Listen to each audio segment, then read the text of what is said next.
Hey, Cashflow Ninjas, real quick before we jump into today's episode. I've been asked by many people recently, what has been the one thing that has made all the difference on my journey as a business owner and investor? I started businesses and I've invested in businesses. I've invested in single family real estate, multifamily real estate. I still have a sizable portfolio of multifamily real estate, historic resorts, mobile home parks, oil and gas, life settlements, gold and silver, Bitcoin and cryptocurrencies. I could go on. But the one thing that has changed the financial trajectory for myself and my family has been infinite banking. Yes, you heard that correctly. That is the number one thing I've done over the past 2 decades that have made the single biggest difference. And it's not even close. Setting up and building out a family banking system using infinite banking has enabled me to create my own financial system. This year, it has allowed me to focus and not pay attention to all the chaos in the global economy and global financial markets. I really don't pay attention to all the noise about tariffs, trade wars, markets violently going down and then going back up, or interest rates skyrocketing and wrecking real estate deals and other alternative investment deals. Do not be beholden to other systems. Create your own system. If you're interested in working with me and my team at Producers Wealth to set up your own banking system or your own business and family banking system, then go to getwealthyforsure.com. That's getwealthyforsure.com. When you go to getwealthyforsure.com, you can request a free copy of my best-selling book, Get Wealthy for Sure. Only pay for shipping. You can also watch all of our presentations and schedule a call to explore infinite banking options with me and my team. You don't have to be powerless amidst the chaos. You too can have a financial strategy that provides certainty, predictability, and clarity. You and your family can also get wealthy for sure. Go to getwealthyforsure.com to start your journey today. The world is going through changes. Changes happening at a speed that we have never seen before. This is leading to disruption, chaos, panic, fear, hysteria, and a turbulent economy and marketplace. How do you protect your wealth in a turbulent world? How do you invest for cash flow in alternative assets to escape the rat race in times of uncertainty? How do you decentralize yourself, your family, your community, your business, and your investments to become sovereign and escape the matrix? If you are looking for strategies, tactics, and techniques to escape the rat race and matrix, you are in the right place. My name is MC Laubscher, and this is Cashflow Ninja.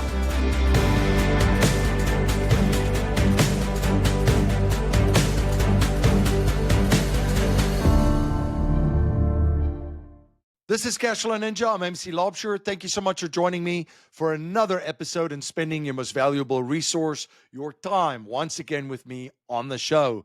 Everything Cashflow Ninja is at cashflowninja.com. That's cashflowninja.com. We've got over 1,000 episodes, podcast episodes, that is. We have 4 books. We've got reports, webinars, and much, much more, all at cashflowninja.com.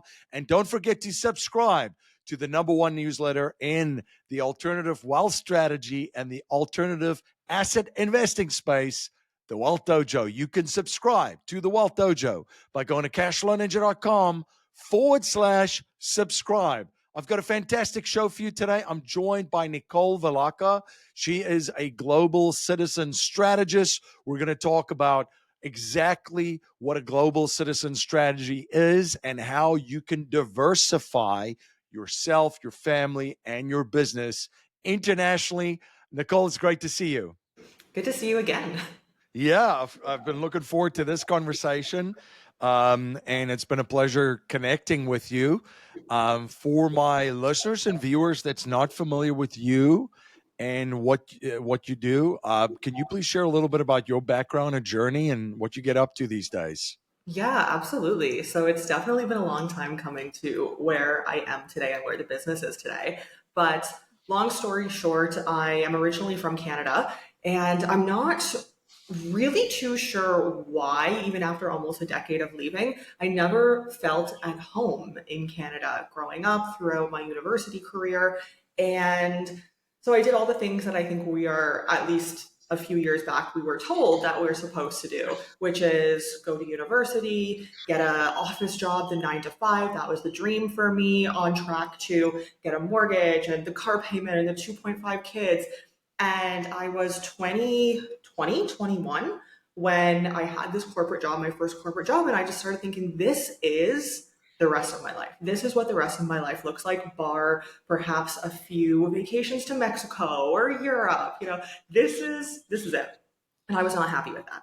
And so I started looking at other options of what I could do to really just get out of Canada and then start a new journey from there. So in 2016, I started looking at options. 2017, I moved to China and Shenzhen, China. I ended up living there for 4 years, got locked out during the pandemic because of Chinese New Year, a whole thing, made it back to China in October of 2020 and knew I was going back this time to finish out my chapter there and to really start something else. I didn't know what that something else was. So in 2021, we ended up moving to Istanbul, Turkey. Still holds a very special place in my heart. I absolutely love Turkey.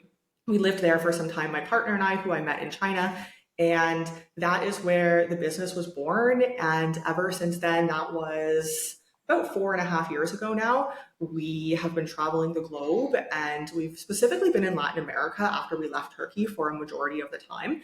And I've built up the business. We have a team. We have operations in various different countries, and a lot of that centers in Latin America. And so the business itself is Worldwise Capital, where we assist clients, corporate clients, individuals, a lot of families nowadays, mostly Western clients, myself being from Canada, but also Americans, Australians, Kiwis, to relocate, to diversify, to purchase property abroad. It looks different for every individual and every business as well if they're looking to lower their tax, but to really just have options. And what I always say is you don't have to be ready or even want to move out of that Western country now, but you do want to have some options so that when and if the time comes, and maybe it never will, and maybe it will, who knows, you do have those back pocket options.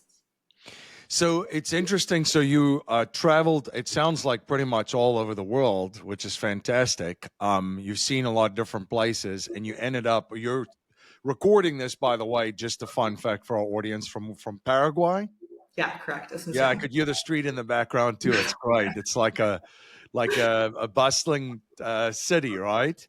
Yeah. So you traveled a little bit, and you saw everything, and then you started to see how citizens in countries are treated different. What was kind of like your aha moment, that moment that you're like, oh, this is kind of insane. You pay less taxes here. They don't have this there. Like, what was there a specific moment that you made you realize this, or where did the business kind of idea, the seed of the business, come from? So it came from myself. When I left China and I was no longer being taxed in China, we started living in Turkey. We had a residence in Turkey at the time, but I started figuring like, okay, I have my residence here, but where is my tax residence? What is a tax residence? I started doing a lot of research, reading a lot of books around what is this and how does this fit into a lot of global citizens, digital nomads, travelers, lifestyles. So it really stemmed from myself, it being a need for myself. And from there, I mean, it took quite a while after that, about a year later, for me to start building a business out of it. It was really just figuring out where I want a base of things, of my life, where I want to, as they say, plant some different flags around the globe, where I want to hold investments that are outside of Canada, banking that's outside of Canada.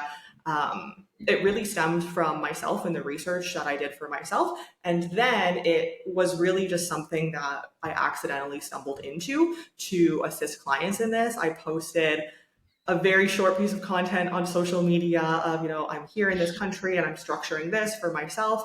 And it kind of went viral. And that was when I was like, oh, this is actually something that a lot of other people, Westerners specifically, are looking to do. Again, whether they're traveling full time like I was at the time, or if they're really looking to have that back pocket option, not leave quite yet, but have something in their back pocket, maybe have additional bank accounts somewhere, have a trust somewhere, have an additional residency, or maybe working their way towards citizenship somewhere so that they have those backup options. So also just to shed some light, you're a Canadian, well, you were born in Canada, so you're a Canadian citizen, and they don't have the worldwide taxation like the United States does. So obviously a lot of things could change pretty quickly in the West, and it's headed that way. You could see this coming a mile away as people start leaving Western countries. There's going to be exit taxes and then worldwide taxes on citizenship, right? Um, but it's so I just want to make that point too, because some Americans might be listening to this and going like, so if I live abroad, and again, this is not tax advice, no tax and legal advice here. Just having a conversation, sharing different scenarios and options, and a different way of doing things. But yeah, every single country is different. But I just wanted to make sure I do that too.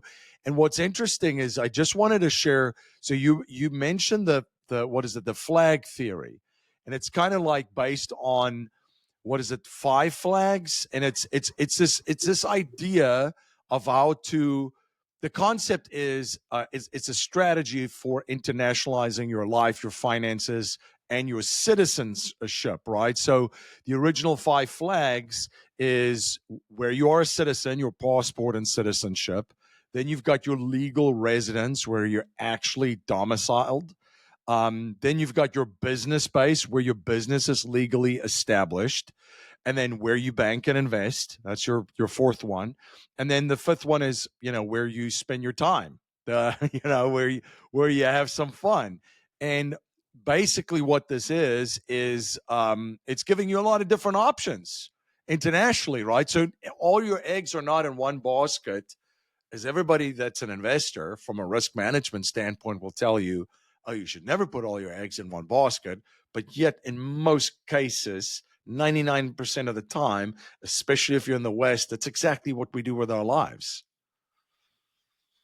Yeah, absolutely. And it's funny because it started as three flags many decades back, and now five flags is pretty well known. But there can even be 9, 10, 11 flags. It just keeps building out, your digital assets, your data storage, where you actually spend time and spend money can be different than all of the above. So it's interesting how it continues to increase. And I think it's amazing. I love diversification in all areas of life. And so I love that these flags keep continuing, but you really can at some point go down a little bit of a rabbit hole of these flags and almost too much diversification, which I was just talking about on another podcast the other day. At one point, I had so many bank accounts. I think I had 20 plus bank accounts in, I think it was 7 or 8 different countries around the world. And it was just too much to keep track of, too much to keep active. You have some funds in these accounts and there's all over the globe. So I do think there's something to be said. And I know a lot of others, I stopped myself, thankfully, from going along this path with residencies, because a lot of the time with residencies, there's also physical location restrictions that you have to fulfill. So you have to be there 1 day a year, or 1 month a year, or 6 months a year in order to keep the residency active. So I will say that I've seen it myself, and we work with this with clients, is there is a point where you can almost over optimize. So you want to figure out what works for you, what works for your family, your lifestyle, build out from there. But especially when you're in this space full time, it can get a little bit addicting to over optimize, but then it just becomes too much to keep track of. Yeah, complexity is that's the thing that's going to ruin the strategy, right? Um, Talk to me a little bit about what makes Latin America and the countries in Latin America so attractive. Most people have heard of countries in the Caribbean, and then there's also many different ways of obtaining residency and citizenship too, right? The reason, well, a lot of people will now know about this because in the United States, we had President Donald Trump come up with a gold card where you could just buy it, and that That's a thing all around the world. There's a lot of citizenship by investment, basically, that where you can obtain citizenship of a specific country, just like that. But what makes Latin America and then some parts of the Caribbean so attractive for for planting different flags? Yeah, absolutely. So Latin America is definitely a lot more up and coming. In Asia, it's a lot more difficult to, and there's only a few countries out there that offer some sort of residence permit. There's usually time on the ground required or a larger investment where you're not working your way towards citizenship. In Europe, there are still some options. Of course, especially within the last week or so, there have been a lot more restrictions. So Europe is still interesting for those who are wanting to work their way towards citizenship, but it's becoming a lot more restrictive. Latin America is the opposite of those two, where it's a lot more up and coming. And a lot of the countries here, I've been here for about the last 3 years, traveling to almost every country here. And the programs that a lot of these governments have had, they're not new programs, but I do see them gaining a lot more light among the public, are really interesting because they'll either require minimal investment, minimal time on the ground is what is interesting to a lot, and why a lot of these residency programs are beneficial to have as a call option in the future that you don't have to use now because there's little to no time on the ground. But I mean, along with that, a lot of these countries, you have options. You have Uruguay, you have Chile, you have Argentina, you have Paraguay, you have Brazil, you have Panama, you have Nicaragua, you have Guatemala, you have Colombia. Like there's such a plethora of options. But I will preface that with saying that each country has its own way to qualify, whether it's investment, passive income, proof of income, um, donation in some cases. So you always want to figure out, again, a lot of what we do comes back to the planning, but also the lifestyle aspect of, okay, are you wanting just to have diversification options and maybe have a few? No problem. Or are you really enjoying this one country? I see this a lot with Costa Rica and Panama specifically, where it's the lifestyle that somebody is wanting. And so then, I mean, your options are much more narrow if you're wanting a specific lifestyle, because I mean, there's a lot of factors that go into lifestyle, but a lot of the countries here in Latin America are extremely hot for a majority of the year.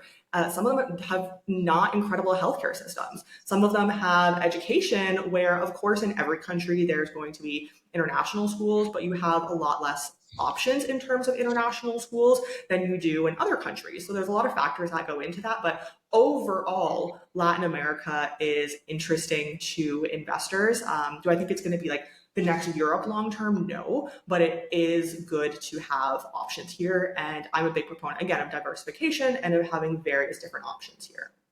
Gotcha.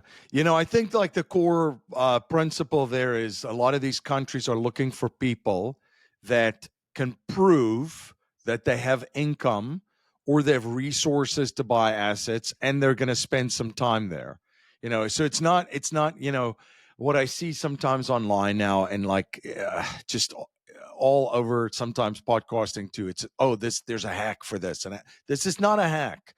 They want people that are not going to come and be a burden to them.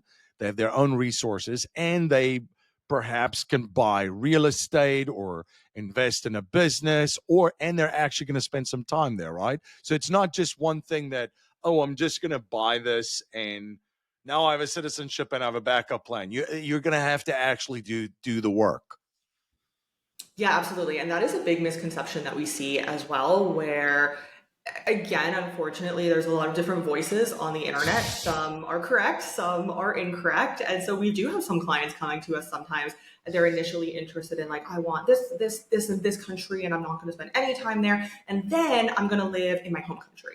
And it's like, okay, you can do that depending on the country and depending on the residence that they're offering and how that can be obtained.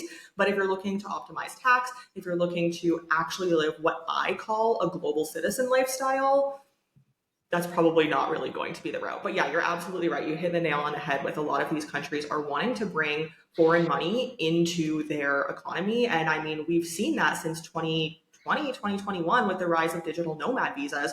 there are some digital nomad visas here in Latin America, but usually we'll say if a country has residency, go for the residency. Sometimes digital nomad visas will turn into residency, but just start from the beginning with the residency process, get the residency, spend some time there, make sure you have the residency, you're fulfilling the requirements to keep it active, and yeah, you're golden. You know what's interesting is that countries, I think, don't think most of them have caught on to this yet, but I almost feel like they're going to be in a competition for citizens, just like in the United States, and maybe it's in Canada like that too for the provinces there, and maybe in other parts of Europe, and yeah, same kind of thing. But you're in a competition for people. So why would you be in a place that is not does not have a great tax climate, or is just overregulated? And then because of all the other burdens that the government, whether it be local, state, national, federal, place on that environment, all the other things go downhill. I'm thinking New York, the state of New York. I'm thinking California. Just as examples. So they're in a competition for people, and those two states are clearly losing if you look at the outflow of people versus people coming into them. Yeah, and it's really interesting. We were talking about this the other day as well on another podcast that I was on. I think Western governments have not awoken to this exact concept that you have just placed on the table. I think they will. I think it'll take time. But at the same time, there's always going to be people that are going to stay, that are happy to be in the tax system. And really, at the end of the day, you are paying taxes for services.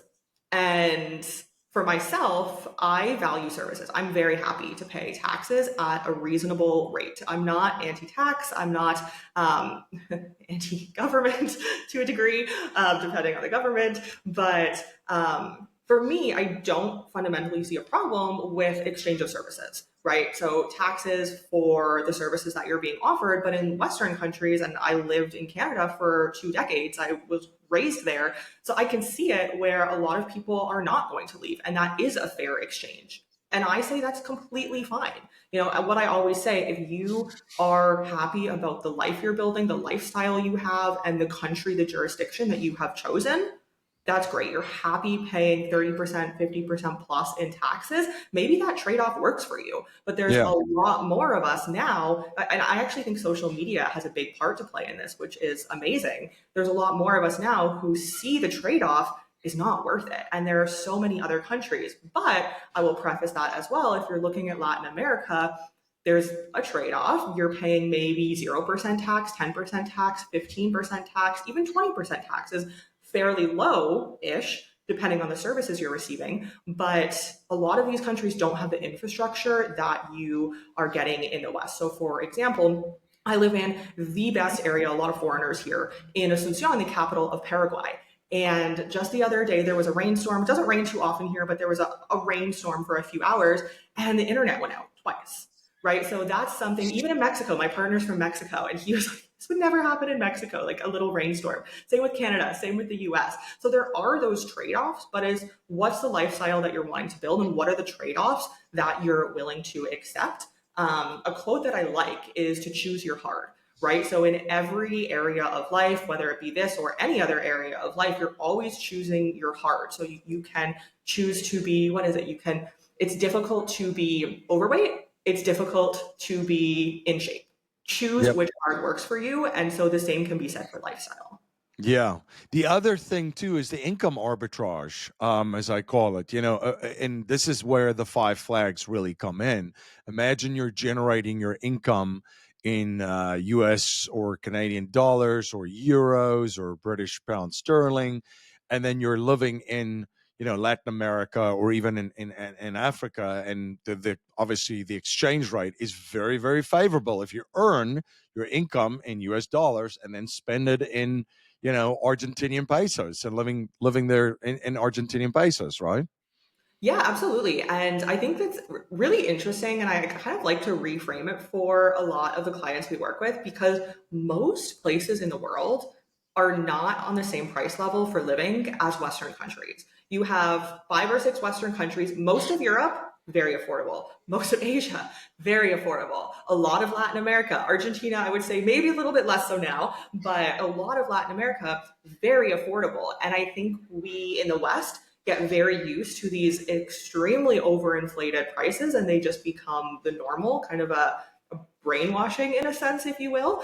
But you can go to almost every other country in the world. Let's say like 180 countries in the world. Some of them you don't want to go to, but you can live in a lot of them.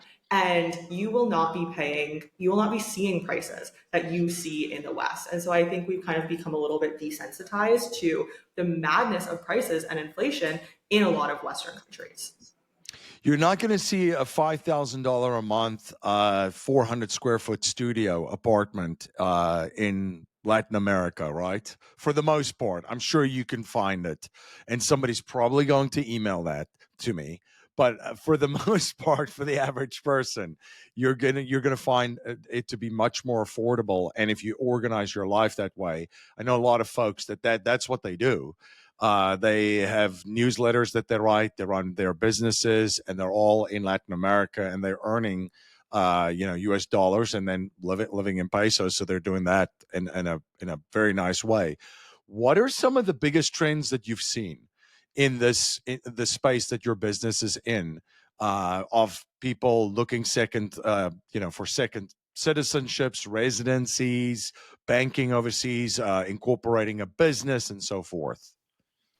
Yeah, so there's a lot of different trends. I think overall, relocating to Latin America, I think in the last couple of years, even the last year, Latin America is really having its moment, which is great. And I think that will continue. So, really seeing that there's a lot that Latin America offers, and there's so many countries here as well. I think it was predominantly Europe in the past for Westerners wanting to relocate. Great to have a vacation, but for building a lifestyle, I see a larger trend now of, I mean, we have so many clients coming to us. They're like, I'm not interested in Europe, Asia. No, thank you. I want Latin America. And these are really wealthy individuals who are well off in the US, in Canada. So I think overall, just coming and relocating to Latin America is a trend. What I see, again, because I think it's talked about a lot, is wanting a second citizenship, but then realizing that a second residency is not the same and different rights, but it will suffice for now, because a lot of our clients, we just had a client call yesterday where him and his family were wanting to get second options, and they didn't understand the difference between residency and citizenship. And so we go through this a lot with our clients, where citizenship grants you rights to the physical travel document, which is the passport. Yes, there's some other things that come along with it, typically the right to vote, the right to serve in the military, maybe a few other small things, but for the most part is the travel document. If you have a strong travel document, or you have maybe a US visa, and you know what the lifestyle you're looking to build looks like, travel is not a part of that, you have a visa, you have a strong travel document, a residency may suffice. And yes, you're not working your way towards citizenship in the future, especially if you're living in your home country full time or in Western countries full time. But you do still have that back pocket residency where, let's say in 5 or 10 years or even longer, you do want to work your way toward a citizenship by naturalization. You already have the residency. Likely by then, the qualifications to qualify for residency have changed, and it almost always changes to be more difficult or more expensive. More documentation. Latin America, they love their stamps. So get the residency now, and then you have the option at any point in the future, if you're looking to naturalize, to legally live there and not just be on a tourist visa. Where people found out the massive difference between the two, the citizenship and the residency, was actually in 2020, when a lot of the country started to lock down. Because everybody's like, well, it's kind of the same thing. And then all of a sudden it's like, no, you're not a citizen of this country. You're not coming in. And so a lot of people realized, oh, there's a massive difference between those two things. And where does this come into a plan B? Like a plan B is like, some catastrophic event. So we all now basically have seen the playbook of governments, because that was very revealing in 2020. But that was one of the things, right? So if you, for example, had the citizenship of a country, they're like, yeah, you're fine, you come on in. But even residency, they were turned around. Yeah, I mean, thankfully here in Latin America, quite a few of the countries did accept residents, which was great. But I was actually in 2020 very rudely awakened to this. I mean, it's China, what can you expect? But I had my residency in China through employment and I got locked out of the country on March 20th, 2020. I woke up and on WeChat, there's all residents are not able to come back into China. And I was like, oh my gosh, I had my life there. I had a cat, I had an apartment. I was really building a life there. I was doing continued education there to work up in my career, and all of that was gone. So I do think, especially of course for more restrictive countries, but you do want to, whether you can invest, and investment options have become a lot less interesting, unfortunately, for investing in a new citizenship. But there are still options where you can get residency and then, like I said, work your way toward the citizenship at any point in the future. They even changed a lot of that stuff in the Caribbean too, right? They had some attractive citizenship where you could just buy this. Was it St. Kitts and Nevis that had one? There was a So couple. Yeah. there's five, and they're all still available. I mean, there is a lot more due diligence, which is never a bad thing. We always tell clients for banking, for citizenships, due diligence is never a bad thing. But they did increase it from 100,000 to the minimum to now 200,000 the minimum. A lot of the programs are 230, 250. So there is a significant increase, and that, along with just straight up canceling programs, obviously in Europe, as we saw last week, is becoming a lot more prevalent. So your options for CBI through citizenship through investment is becoming a lot less attractive. So that's why we're big proponents of diversification, have multiple residencies in somewhere that is tax optimized, somewhere that may be interesting for you down the line in terms of lifestyle, and then you can work your way toward that. Yeah, it's interesting. Europe has changed a lot of stuff, right? And it's even like it doesn't take a soothsayer or a prognosticator to see capital controls coming into a lot of those countries too. I think it was Spanish banks now also is requiring, what is it, over 3,000 euros if you take it out of a Spanish bank, you have to have approval from a government official or something. So it's there's a lot of interesting stuff happening there. So yeah, I wouldn't see it being very attractive plan B option. Portugal was at one stage a pretty interesting place where a lot of people had the digital nomad kind of visas, right? Well, what's going on with Portugal? Yeah, so Portugal is one of the only jurisdictions in Europe that we usually say is interesting, especially for citizenship long term. And I will caveat all of this by saying, if you're looking for a strong travel document and that is what you're wanting at the end of the day, and you're wanting a second or third citizenship, Europe is still a great option. Doesn't mean you have to live there. Doesn't mean you have to be in the tax system per se.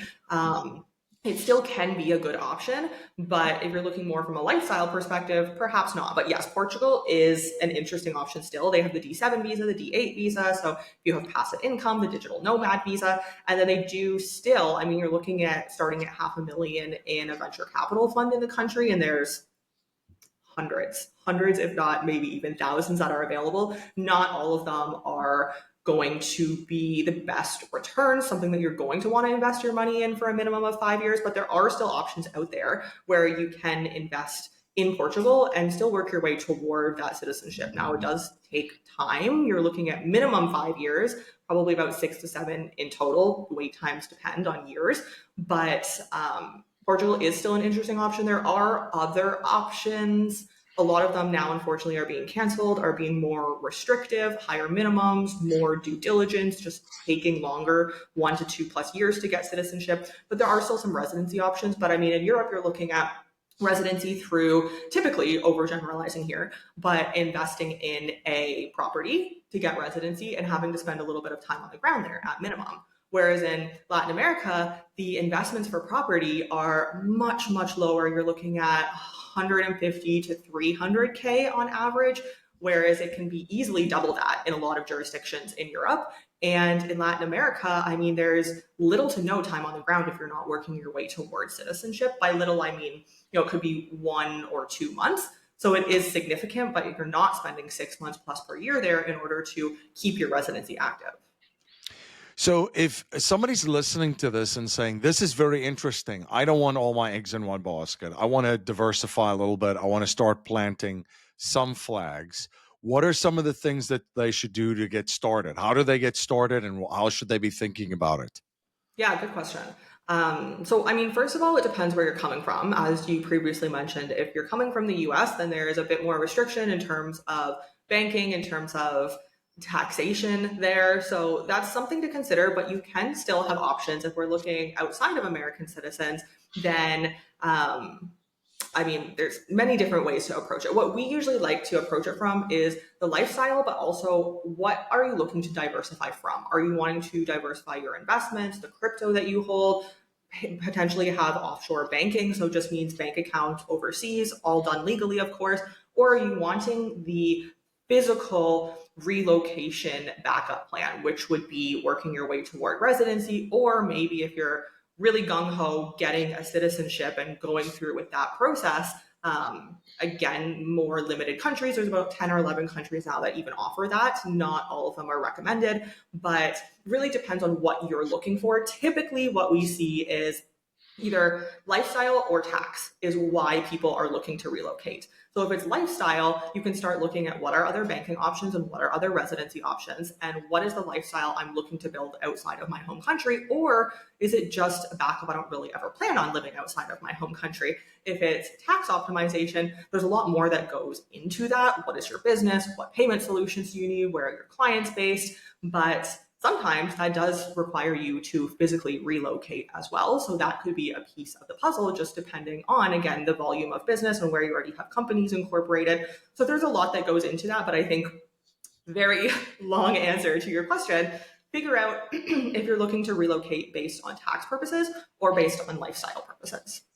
Yeah, no, that's great. I know some folks that's what they do. They live overseas and they have this strategy in place and solidified. And then I also know some people that, from a lifestyle perspective, they were just looking at, almost looking at a place that they want to live for lifestyle purposes, like a second home, which then became the first home because they stay there more than actually in their primary residence. But they would buy a place like in Nicaragua, and all of a sudden they love going down there, and they start off by, doing the vacations there, and before you know it, they're there 6-7 months of the year, right? And that's how that's a very easy way to do it. A place that you would love to go, to go visit, love to stay, and perhaps even buy a second home. And it turns into that, right? So there's a lot of ways to go about it. And if you're listening to this, I mentioned, like, where you mentioned where it started with the 3 flags. I mentioned the 5, and like you said, it could be 8 up to 8, 9, right? 9 flags right now. I would just tell people not to be, just don't be overwhelmed. Just do 1 or 2 or 3 of those things or just do 1 to get started, and take that necessary steps. Nicole, any other updates on the global citizen strategy, internationalization? Anything else you want to share with our listeners and viewers? Yeah, so I will share in terms of updates. I mean, there's a million and one updates as of late. But that being said, I will share that if you are looking, if this is interesting to you, maybe this is your first introduction to this space, maybe you've done some research on it, you have some potential options in the back of your mind, get in now, because programs are always changing. And 99% of the time, like I said, programs are becoming more difficult, more expensive, more due diligence, and more paperwork. So if you're interested in a potential offshore account, overseas account, nothing big and scary here. Just an overseas account, much easier for non-Americans, or maybe you're interested in second residency, whatever that may be, to just kind of get everything going, get the gears in motion. Get in on that now. I'm not saying like tomorrow, but within the next couple months, 6 months, max 12 months, because programs are always changing. And so you want to make sure that you can get in now while it's still the qualifications that you are expecting. So we talk a lot on this podcast about business, investing, cash flow, all the good stuff. But we also talk a lot about legacy and living and leaving a legacy. So I always ask my first-time guests, if you're going to pass on any money to future generations, but you're only allowed to pass on 3 principles and values to help them achieve happiness and success, build wealth, leaving it pretty wide open, what would they be? That's a great question. I love that. You're making me think here. Okay. First of all, I mean, what I stand for and what the business was built on is having your eggs in different baskets. I mean, I think that kind of sums up the entirety of this episode, but having diversification options, whether you're born in a Western country or whether you're born in Latin America or Asia. Another one I will say is really having the right education. I see this a lot, and I think there's a lot of talks around this of having education that is a global education, having high emotional intelligence, understanding different cultures. And I think there's so much that goes into education that the traditional, I mean, there's a lot of school systems that are now capturing this, but the traditional school system, especially in the West that I went through, maybe that you went through, is just not quite there. And so I think really diversifying education as well. The other one that's coming to me right now is, I mean, I think there's a lot of amazing investment opportunities out there. I was just on a podcast yesterday. I had a guest on yesterday. We were talking about alternative investments being gold. I mean, silver is very interesting right now. But I think there's a lot of opportunity in certain cryptocurrencies and ways to make passive income off of that, which I personally do as well, to make your money work for you, not just in the traditional sense of, you know, I have a portfolio of bonds and ETFs and stocks and like all the things, what's going to happen to those in the medium to long term? We don't really know, right? So having money that you control, that you really see a future in, and I think for me that is Web3, and then having ways to make passive income off of that. So I think those would probably be the 3. Fantastic. Nicole, where can my listeners and viewers, where can they follow you? Where can they stay informed of all the many things that you're involved in and learn more about your company and the services that you offer? Yeah, absolutely. So it's WorldWise Capital. You can go to our website, worldwisecapital.com, or we have a lot of information if you're really getting started in this journey on both the podcast and the YouTube channel. I recommend going to YouTube, checking that out, typing in the search bar some jurisdictions, some countries that you may be interested in, or just general overarching topics, and then starting the research journey from there. Awesome. Thank you so much for coming on the show and sharing your journey and your knowledge and providing so much value for all of my listeners and my viewers. Thank you for having me. And thank you again for all of my listeners and my viewers for spending your most valuable resource, your time, once again with me on the show today. Everything Cashflow Ninja is at cashflowninja.com. Over 1,000 podcasts. We've got 4 books, reports, webinars, much, much more, all at cashflowninja.com. And don't forget to subscribe to the #1 newsletter in the alternative wealth strategy and alternative asset investing space, the Wealth Dojo. You can subscribe to the Wealth Dojo by going to cashflowninja.com/subscribe. Until next time, live infinitely. This presentation is for educational and informational purposes only. The information being presented and considered does not consider your particular financial objectives or situation, and it does not make personalized recommendations. This material is not intended to replace the advice of a qualified tax and legal advisor or other qualified professionals, and you should not use the information in place of a customized consultation with a licensed professional regarding your specific personal financial objectives, situation, and needs. We believe the information provided is reliable, but we do not guarantee its accuracy, timeliness, or completeness.